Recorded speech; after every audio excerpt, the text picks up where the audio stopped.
Good morning. आणि आता इथे ना आमच्याकडे आज रविवारची पूर्ण सकाळपासून साफसफाई चालू आहे आणि नम्रता अगदी गाणी वगैरे लावून ना मस्त एकदम साफसफाई करते.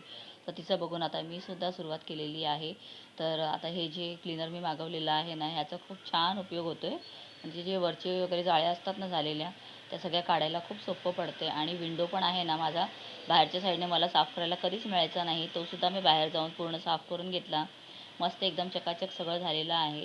त्यानंतर थोडंसं डेकोरेटिव्ह जे सामान आहे ते सगळं तिने स्वच्छ धुवून वगैरे घेतलं आणि आता त्या त्या ठिकाणी पुन्हा ठेवतो आहे. आणि ही फुलं जी आहेत ना, ही अगदी सॉफ्ट आपण शॅम्पूने किंवा मग कोणत्याही डिटर्जंट लिक्विड जे असतं ना त्याच्याने ते धुवून घ्यायची. एकदम क्लीन आणि मस्त होतात आणि जसेच्या तसे राहतात. त्यानंतर जे आमचा सोफा आहे ना त्याच्यावरचं कवर, त्याला कवर शिवलेलं नाही आहे, तर आम्ही इथे जे बेडशीट आहे ना त्यालाच फोल्ड करून ठेवतो. यानंतर आम्ही दोघी मग कुठे चाललेलो आहोत हे तुम्हाला पुढच्या मिनी ब्लॉगमध्ये पाहायला मिळेल. Bye bye.